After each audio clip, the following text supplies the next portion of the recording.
Majelis Tabligh Aisyah, sampaikan ajaran Islam berkemajuan, bersumber Jamaah pengajian Aisyah Kabupaten Kudus. Namanya Bapak punya apa sih? Belum hadir usianya. Pertama, kami mengucapkan syukur kepada Allah Taala yang telah melimpahkan rahmatnya kepada kita sehingga pada siang hari ini Ibu masih diberi kesempatan untuk hadir di dalam acara pengajian pimpinan daerah Aisyah Majelis Tabligh. Mudah-mudahan yang hadir di sini akan mendapat keberkahan dari Allah. Amin. Yang belum hadir kita doakan semoga cepat datang. Yang sakit kita doakan semoga cepat sembuh. Yang keluarganya tidak berkenan mudah-mudahan menjadi berkenan. Ibu-ibu yang kami hormati, salawat dan salam senantiasa dilimpahkan kepada Nabi besar Muhammad SAW, keluarganya, sahabatnya, dan kepada kita semuanya sebagai penerus perjuangannya. Saat ini adalah sudah tanggal 29 Hijriah 1445 Hijriah. Sebentar lagi besok sudah tanggal 1 pokoknya berarti 1446 Hijriah. Berarti Bu, kita kurang 1 hari lagi sudah tambah usia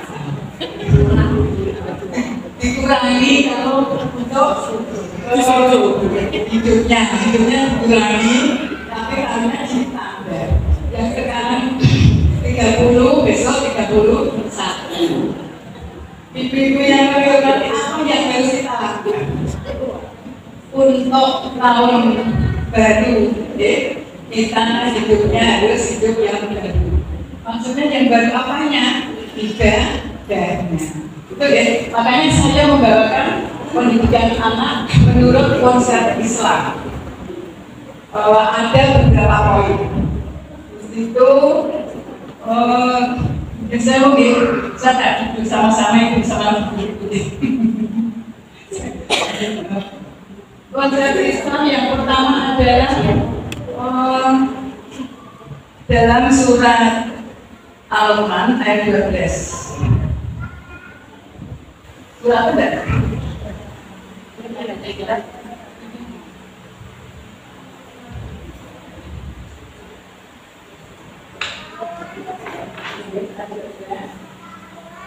Ibu-ibu dan saya, kita sebagai orang Islam harus membaca Al-Quran. Harus, ya. Setiap hari paling tidak 1 lembar.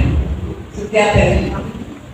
Yang terbaik setiap hari sholat, misalnya 1 lembar atau 2 lembar. Jadi nantinya setelah selesai 1 hari bisa 1 juz. Itu ya.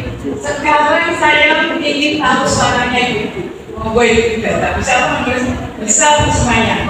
Bersama ya. A'udzu billahi minasyaitonir rajim. Bismillahirrahmanirrahim.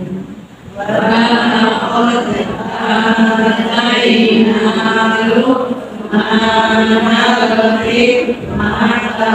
Anis Urlillah wa Ayyas Urla'inna Ayyas Urlinafsi wa Ma'ama'inna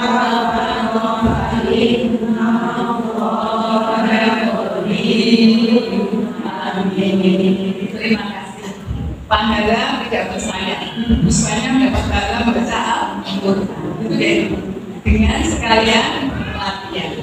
Yang artinya ini, dan sungguh telah kami berikan hikmah kepada Luqman, yaitu bersyukur kepada Allah.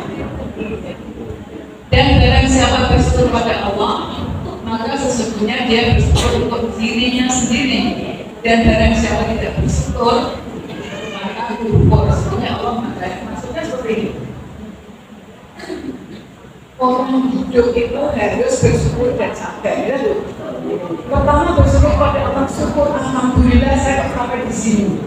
Kalau kita dari rumah sampai di panti asuhan tidak digerakkan oleh Allah, kita tidak akan sampai di sini. Berarti kita syukur bisa datang di sini, bisa ketemu dengan ibu-ibu yang lain.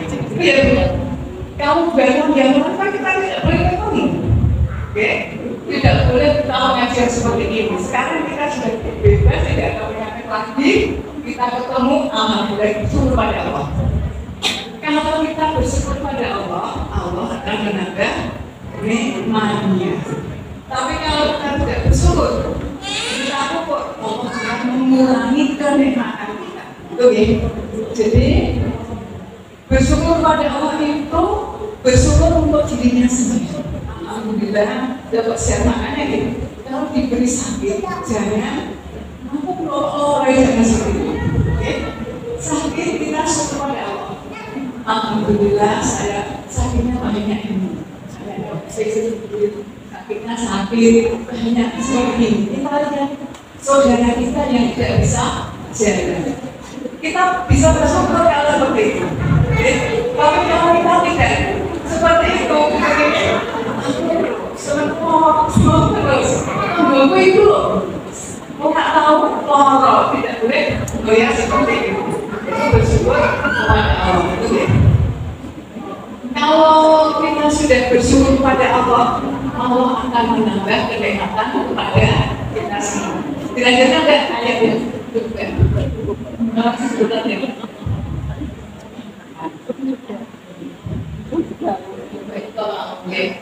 Ini lagi ya, monggo langsung saja.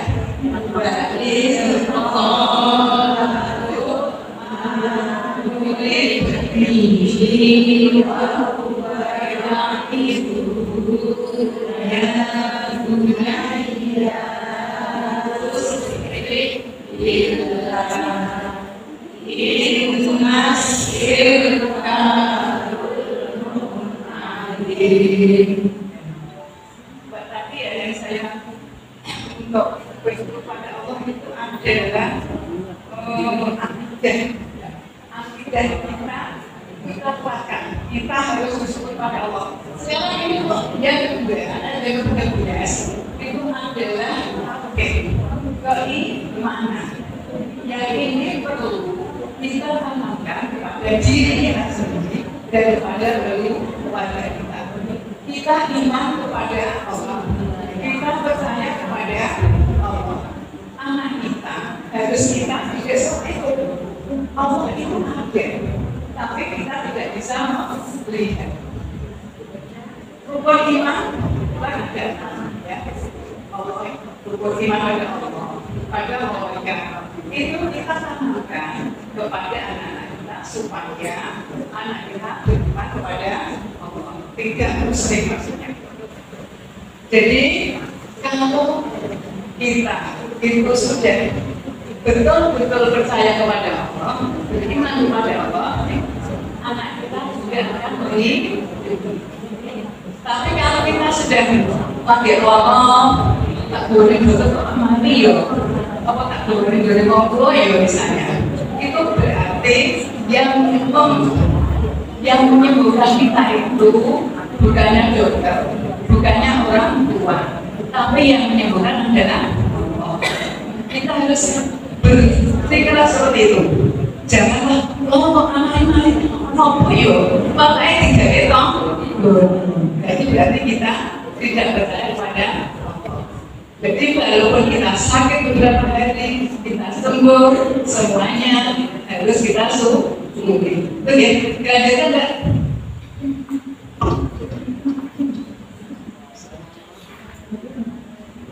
Baca gitu. Monggo dibaca bersama.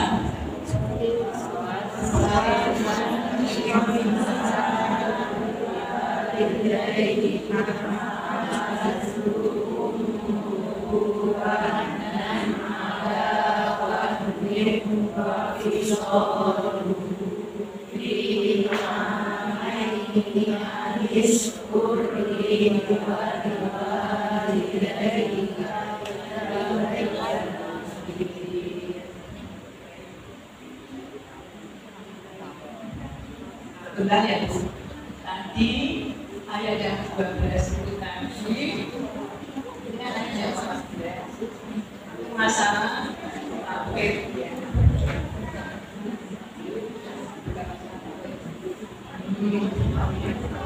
Akidah keimanan tadi ini ada ceritanya. Ini kenapa disebut surah Luqman? Surah Luqman itu adalah nama seseorang yang ada beberapa ini pendapat. Tapi pendapat yang banyak adalah surah Luqman itu bukannya seorang nabi, tapi seorang yang soleh. Dia seorang berkulit hitam dari Afrika. Dia sebagai budak di sini sudah ada budak ya, pembantu yang tidak dibayar juga. Dan yang namanya Luqman ini, kenapa kok sampai dicantumkan di dalam Al-Quran? Karena dia itu mendidik anak-anaknya berhasil. Yang namanya Luqman tadi, karena dia itu budak, makanya diberi jadi budak kan dikongkong-kongkong dengan majikannya perintah. Luqman, saya sembelihkan seekor kambing sudah sembelih. Okay. Lalu apa yang diminta majikannya? Saya beri 2 dari 2 bagian yang ada di kambing itu yang rasanya enak, wajar, yang rasanya enak. Apa itu? Diambilkan oleh Luqman adalah hati dan lidahnya. Dan tidak diberikan pada yang majikannya. Setelah diberikan, diterima, lain waktu, lain hari lagi, nyembelih lagi seekor kambing. Majikannya sama, minta. Tadi kan yang paling enak dimakan. Sekarang saya minta yang paling busuk, yang tidak enak dimakan. Luqmannya menyampaikan apa? Hati dan lidah tadi. Terus ini dari yang majikannya Luqman yang enak kamu beri lidah dan hati. Sekarang yang busuk kok lidah dan hati lagi. Itu bagaimana? Maksudnya seperti ini. Jadi seseorang enak dan tidaknya, maksudnya lidah dan hati. Maksudnya lidah itu kan berbicara. Artinya sing apik. Nek sing artine dengki ya. Sing lidahe setengane lidah kok mesti mandek kok. Waktu landep piye? Ono positif langsung ngomongnya sing jelekno. Jadi itu jadi nek sing apik ya artine apik, ucapannya apik. Sekarang harapan saya, ibu-ibu semuanya, oke? Jadilah lidahnya yang baik, maksudnya pembicaraannya yang baik. Nek ngomong terus kok mulai sing enak. Bukan saya. Kalau kita bicara kepada orang, terus omongannya itu nyenengno, ya. Kalau ini kok baiknya dengan apa ide?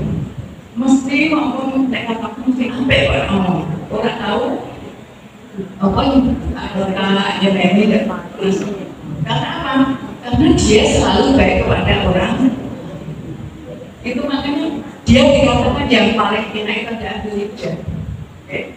Terus artinya tak tahu hatinya baik, tidak pernah mencela orang, menyenangkan. Terus nek ngomong enak, ya. Nek cerita-cerita bukan cerita apa IDW sing anakku belum. Suge-suge di sana-sana. Bukan itu lah nanti apa jadi kok? Menyakitkan hati. Bagaimana pasti bisa Allah? Ya Allah, mana aku aku maksa seperti itu. Kan menyakitkan hati.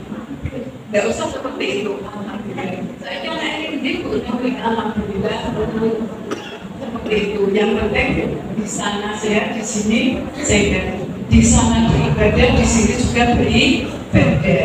Kan seperti itu. Monggo kita biasakan, ya. Biasakan lidah kita untuk mengucapkan yang baik-baik, yang benar. Jangan sampai kita berdusta. Jangan sampai kita menjadi munafik, ya. Kalau kemarin ibu-ibu yang tidak berhalangan pas tanggal 9 Dzulhijjah, ya, insya Allah itu kan puasa Arafah itu dijanjikan oleh Allah bagaimana?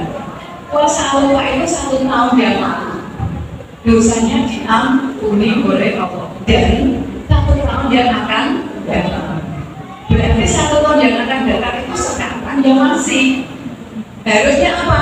Ya kita harus berbuat yang baik, tidak boleh berkata bohong, tidak boleh menipu, tidak boleh menjelek-jelekan orang lain. Itu kita jaga sampai besok tahun depan pada Dzulhijjah yang akan datang itu akan diampuni dosanya oleh Allah.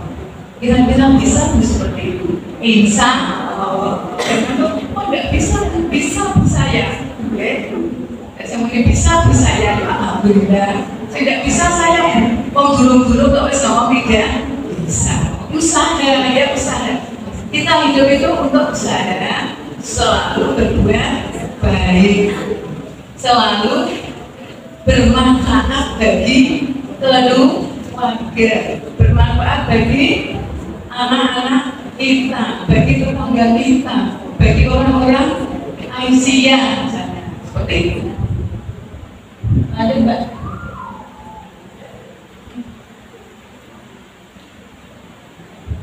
Tadi yang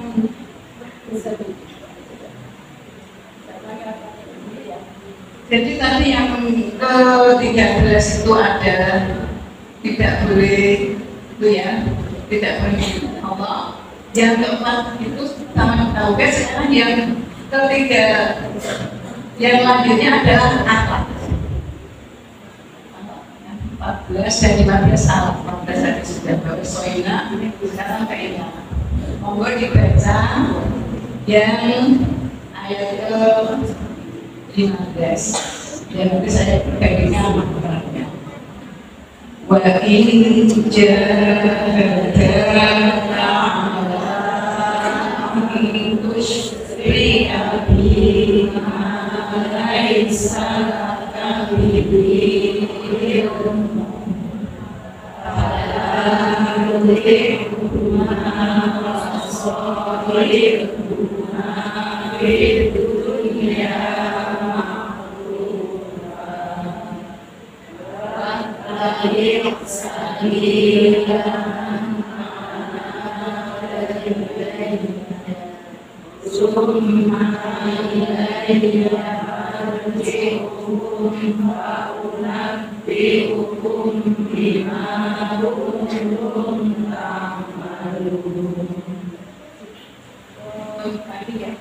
yang 14 itu kan saya ulangi lagi dan kami perintahkan 14 ya. Kami perintahkan kepada manusia ada 2 orang bapak. Maksudnya seperti ini. Jadi kita itu harus bersyukur kepada ibu bapak kita. Karena bersyukur tidak mungkin kita ada di sini kecuali di ini tadi ya di mana kecuali lebih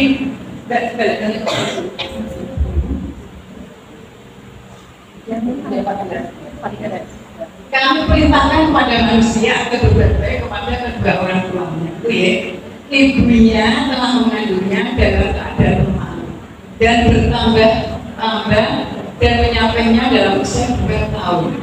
Bersyukurlah kepada Allah dan kepada kedua orang tua. Dan yang kepada aku, kepada Allah, ini semuanya sudah jadi orang tua, jadi orang tua kan punya orang tua, gitu ya. Kalau kita, bersyukur, terima kasih kepada orang tua kita, berbuat baik kepada kedua orang tua kita, otomatis anak kita akan berbuat baik kepada. Makanya itu mau memberikan sesuatu kepada orang tua, sebaiknya jangan tangan ibu sendiri. Jangan diberikan sendiri. Mana ya bapak dibusuk-busuk nantinya kalau bojone kalau anak tidak boleh seperti itu.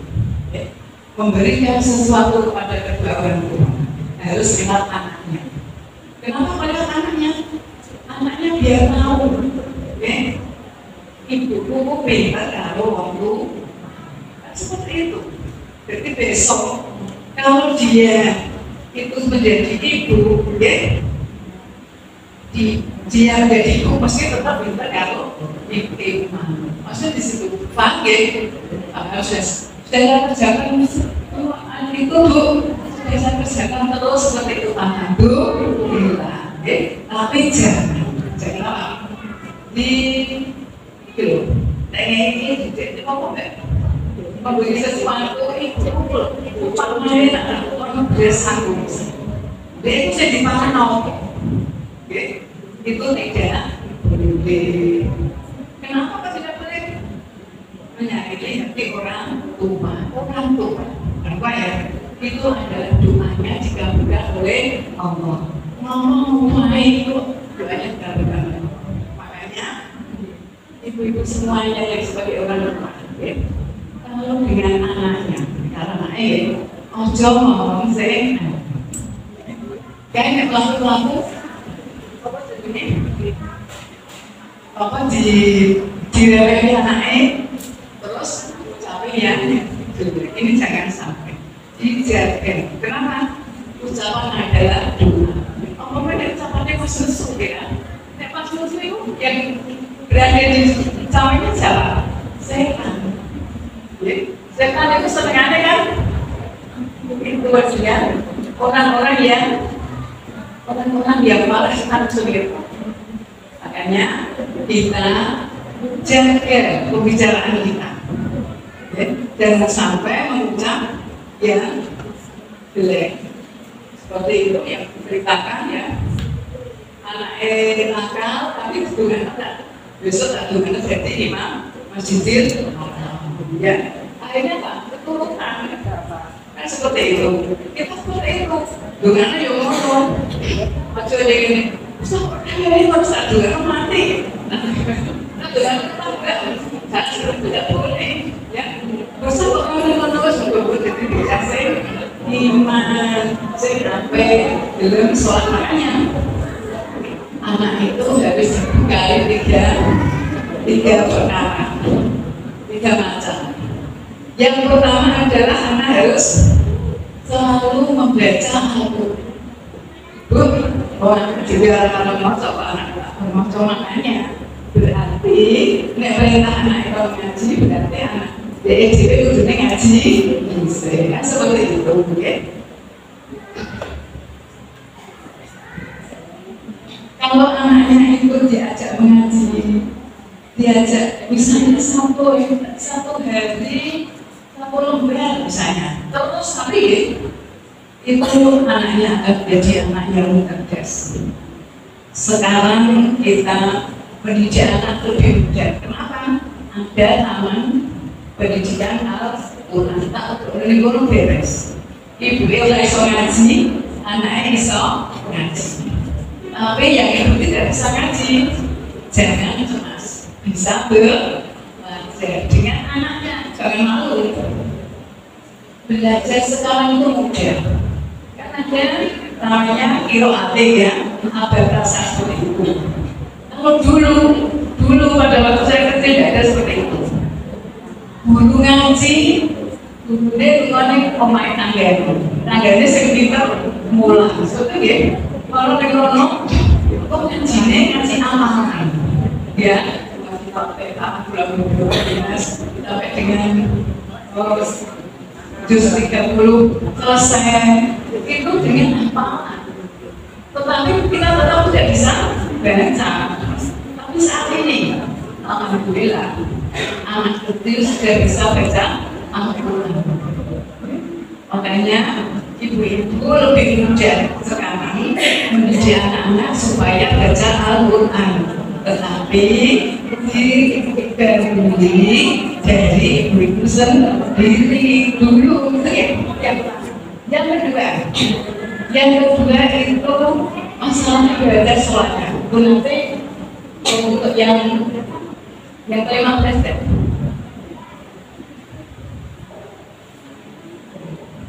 Masih ibadahnya nanti yang 15. Yang ke-15 masih ada itu.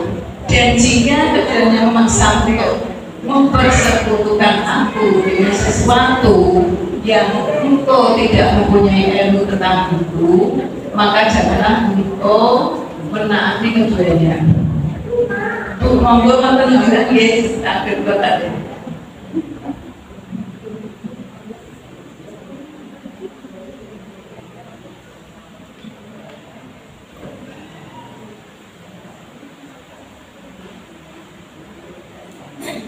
Dan ikutilah jalan orang yang kembali padaku, kemudian dan yang tempatnya turun tempatku, maka akan aku beritahukan kepadamu apa yang telah kau kerjakan.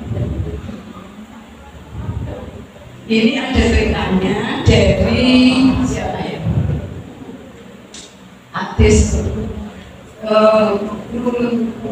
ada penuzul ayat yang ada.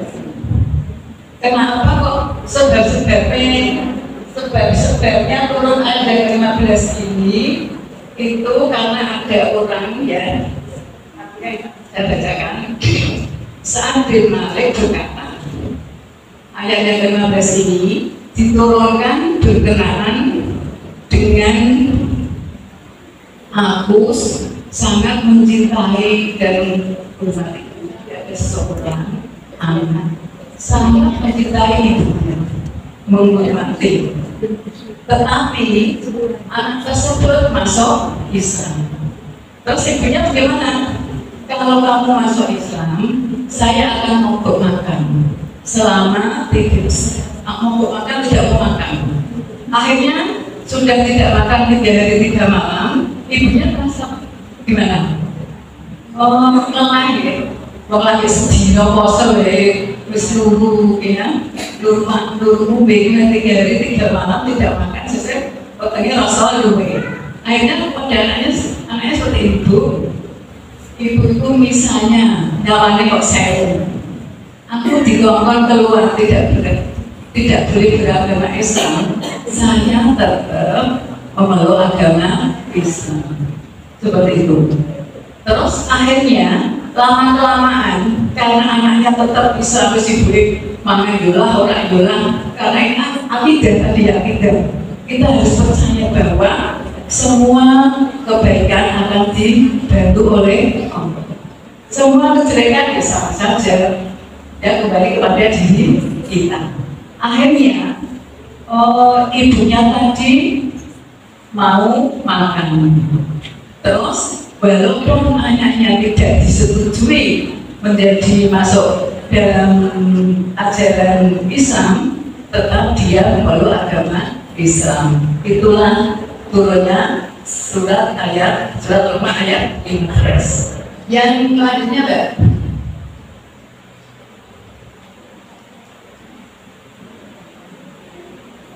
Ayat 15. Ini adalah masalah ibadah.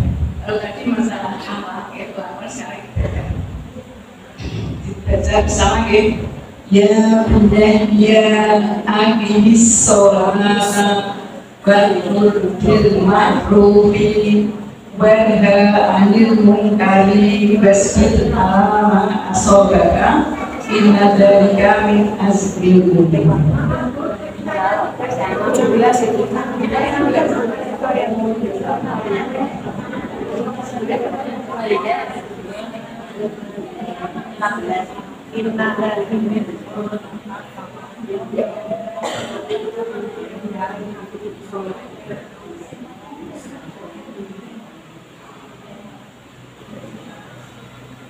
Tapi 15 sudah ya? Ya, sekarang yang 16 ya. Ya, budaya lah.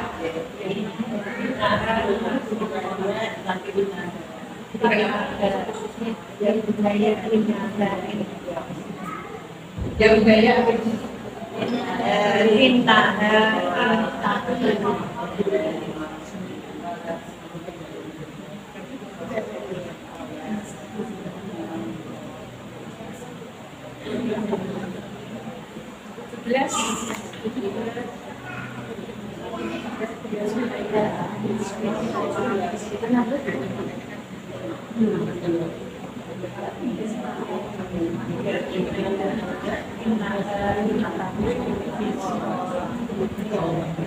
Ambil sebelum ya Bu, monggo. Bismillahirrahmanirrahim.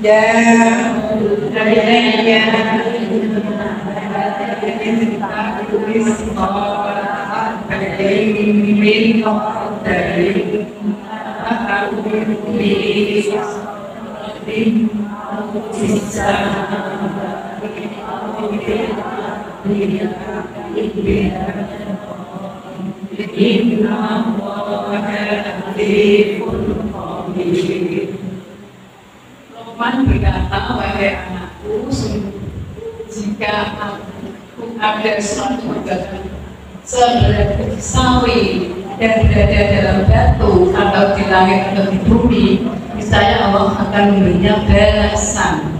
Sesungguhnya Allah Maha Halus, Maha Teliti. Jadi ini masih Allah ya, masih berbicara. Luqman memberitahukan pada anaknya, misalnya salah sedikit pun, okay, ngomongin mau kasar sedikit, orang ngapusin kasar misalnya pada orang tua, itu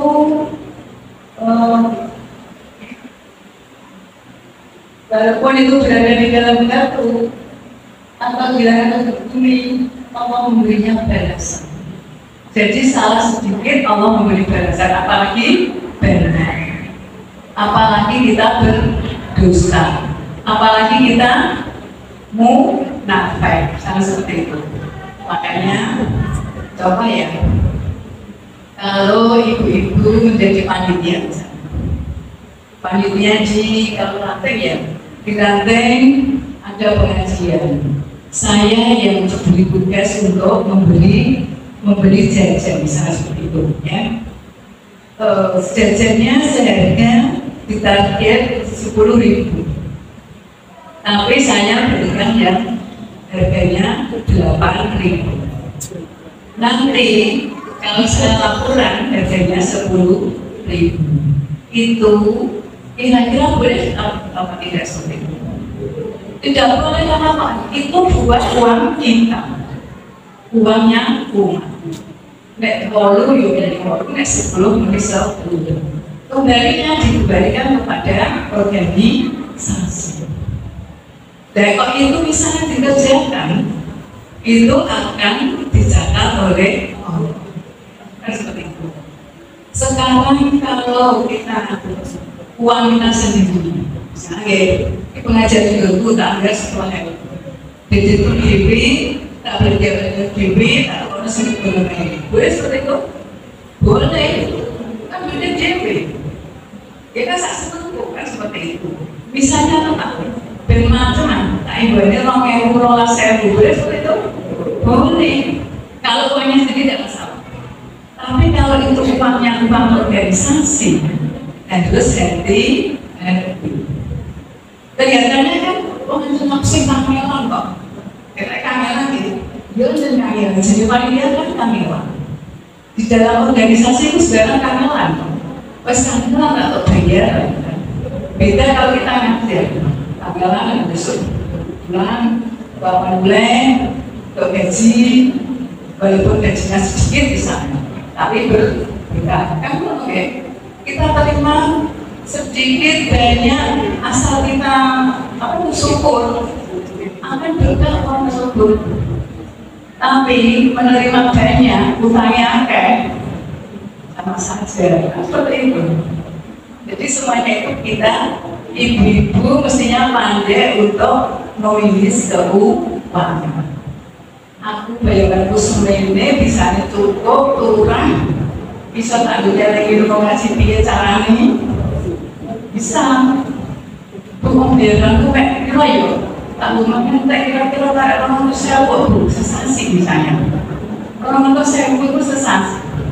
Begitu kalau diniati, niat tenang, ya, niat karena Allah. Misalnya uang 200.000 kita tabung supaya kita bisa pergi haji misalnya.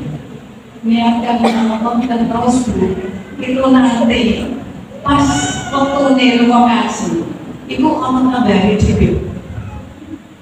Dari mana Allah akan sesuatu? Kalau kita seorang yang jujur, begitu. Itu dalam mengeluarkan apalagi jujur dalam ini.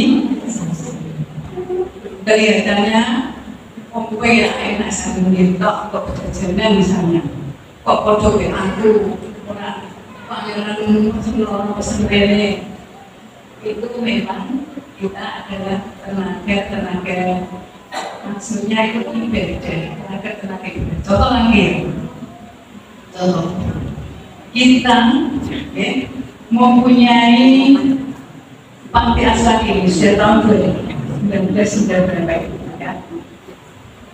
Bakatnya dari Bidang itu tidak langsung jadi seperti ini. Ada panitia untuk membangun, panitia orang tua, sekretaris bendahara, administrasi, dan lain sebagainya kan seperti itu ya. Dan kelihatannya enak gitu tapi otaknya harus berpikir berotak, tidak mungkin langsung jadi seperti ini, gitu ya. Terus lagi, contoh beda sih Bapak. Wakaf di panti lansia yang dulu kok banyak Aisyah. Kenapa kok wis dibuat dana wis jadi dua lokal? Tapi saya umumkan ibu-ibu yang ranting, mohon ngirim satu sespa, itu ramai nggak biasanya? Ngirim. Jadi sudah berjalan dan muridnya tidak pernah dulu. Tapi muridnya hanya dari panti asuhan. Seperti itu pernah tuh. Karena berjalannya itu tidak ada muridnya. Kalau dulunya mantan ibu BPJA banyak yang burung dia dengan ngajar ini bahasa Inggris ono, bahasa Indonesia ono, tanpa bayaran ono, tapi muridnya tidak ada. Akhirnya dibuka menjadi Wisma Lansia. Itu mencarinya dan mudah, ya sulit, tidak mudah, ya. Sampai menjadi bangunan seperti itu lagi sekarang rumah sakit, biar ibu semata kalau ceritanya rumah sakit itu seperti apa.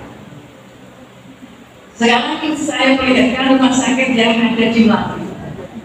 Rumah sakit di Melati Nolowito itu dulunya namanya bukan rumah sakit Aisyah, tapi Siti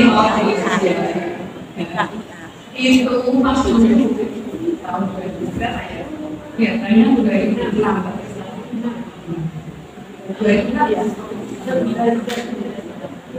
enggak, itu berdiri 12 betul.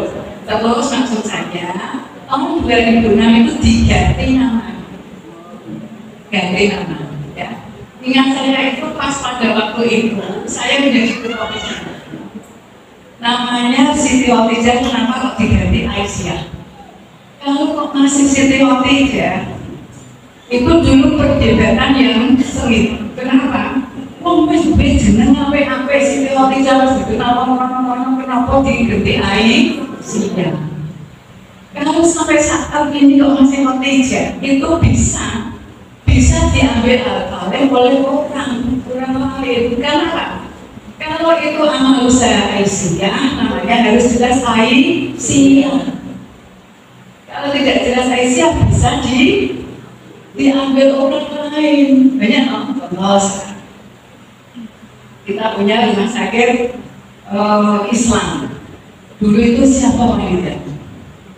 muslim semua yang menjadi sing golek urunan maka dan sebagainya orang emang tidak ada, tapi kita sudah disitu ya ikut membantu. Sekarang jadi namanya kan tidak mau mati ya, namanya rumah sakit Islam. Siapa yang masa Islam kan seperti itu, oke? Dan sekarang lagi jadi makanya PP Aisyah PP Muhammad itu orangnya cerdas. Nek duwe amal usaha jenenge kudu sing jelas. Jeneng Aisyah apa jeneng Muhammadiyah. Dadi nek wis ngono iku ora iso diakoni orang yang lain. Seperti itu. Saiki nek misalnya jenenge Siti Khadijah yang namanya pimpinan itu kan hanya 5 tahun. 5 tahun nanti ganti lagi. Dan sekarang harus sudah ganti uang jadi terus bilang kalau misalnya ya juga uang, makanya dengan adanya seperti itu rumah sakit Salvis sekarang nggak rumah sakit, tapi rumah sakit Aisyah sudah diberi nama rumah sakit Aisyah. Sekarang ya orang-orang sudah tahu bahwa Aisyah itu istrinya Muhammad, dia punya rumah sakit. Rumah sakit Aisyah. Orang sebenarnya rumah sakit Siti Khadijah. Berarti kan kita kenal. Dulu itu ya, tidak kenal apa sih sebenarnya Aisyah itu. Saya dikenal muslimah.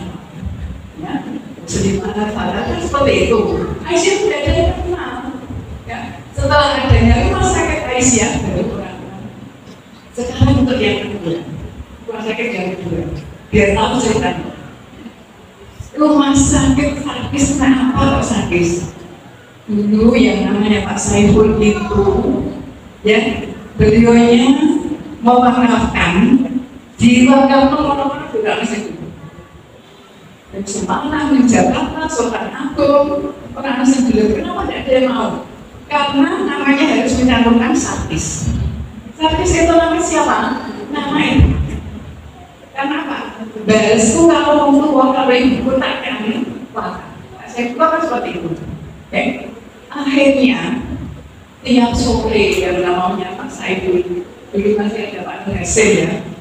Tiap sore itu datang ke rumah sakit. Dia berbincang-bincang masalah ini tak kayak sopo ya. Aku beli tanah ini tak kayak sopo ya, kan seperti itu. Akhirnya diberikan pada Aisyah. Aisyah yang mau apa? Saya mau Pak namanya Salvis, tapi Salvis Aisyah. Kalau itu namanya sudah Salvis Aisyah, ada orang yang mengambil alih urusannya pure sudah tidak bisa karena ada Aisyahnya. Semua laporan dan lain sebagainya itu dari pimpinan pusat Aisyah. Jadi tidak mungkin akan diambil alih orang. Itu ceritanya seperti itu. Okay. Jadi untuk yang sekarang kita Aisyah punya juga rumah sakit. Itu suatu pekerjaan yang tidak suatu pekerjaan yang berat sekali. Kita bisa membangun seperti itu tanpa mengeluarkan uang sendiri, uangnya sendiri, uang saku, uang saku. Dulu, kita membuat Salvis. Ibu-ibu anggota media itu sama apa itu? Kakak 1 meter, sama itu adalah 7 juta. Semuanya 7 juta. Yang misalnya tidak bisa dibayar sekarang satu dicicil 1 bulan sampai 7 juta. Jadi jangan dikira ya, ibu-ibu Aisyah itu membuat rumah sakit tidak hanya benar-benar dua bulan. Kita keluar sendiri dulu. Ya, 7 juta kali anggotanya berapa tadi? Anggotanya berapa ya? 17 juta kali 17. Hampir 1 kamar, satu kamar kan 140 juta. Nek pintulas belum ada 140 ditambah uang kas hanya beberapa itu. Tujuannya seperti itu ya.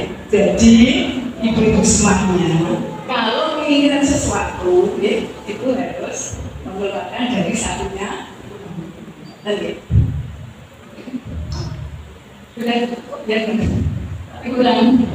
Sekarang yang pasti masalah ibadah saya katakan tadi ya, nggak usah dikatakan itu tercantum dalam yang ayat 17 kan, anakku didiklah sholat ya, katanya dan suruhlah manusia mengerjakan yang baik, segala mereka dari perbuatan yang mungkar dan bersabarlah terhadap apa yang menimpamu. Tentunya yang kita itu maksudnya kita masalah sholat kepada anak kita harus kita wajibkan mulai kecil. Jadi usia 3 tahun kita ajak ke masjid gitu ya, sampai nanti dirasa betul ya. Karena apa? Sholat itu kelihatannya mudah, tetapi sulit untuk dikerjakan. Anak-anak kita itu sekarang kalau sudah memegang HP disuruh sholat, ya, malah kira-kira kalau pengumumannya. Makanya ini kewajiban daripada ibu mengerjakan sholat itu adalah wajibnya. Dan selanjutnya adalah masalah dakwah. Jadi ibu-ibu dan harus itu bisa menjadikan dakwah kepada orang-orang yang ada di luar, ya. Dan apa yang diterima ibu-ibu di sini nanti sampai di rumah belajar anak-anak kita ajari apa sih tadi yang diisi di sini, misalnya masalah sholat, gitu kan, masalah berbakti pada orang tua. Kalau bisa seperti itu akan menjadi baik. Itu yang dapat kami sampaikan karena waktunya sudah jam 15. Mohon maaf apabila yang saya bacakan kurang berkenan di hati ibu. Langsung kita cukup saja. Allah kita berdoa kepada Allah. Mudah-mudahan ibu dalam perjalanan yang selamat sampai di rumah dan diberi keberkahan kesehatan. Bismillahirrahmanirrahim. Alhamdulillahirabbil alamin. Wassalatu wassalamu ala asyrofil mursalin Muhammadin wa ala alihi washabbihi ajmain. Allahumma ighfir lil muslimina wal muslimat wal mu'minina wal mu'minat. Allahumma arini haqqan wa batina wa ila akhirati Rabbana atina fid dunya hasanah wa fil akhirati hasanah wa qina adzabannar. Rabbana hab lana min azwajina wa dhurriyyatina qurrata a'yun waj'alna lil muttaqina imama. Subhana rabbika rabbil izzati amma yasifun. Wassalamualaikum warahmatullahi wabarakatuh. Assalamualaikum warahmatullahi wabarakatuh.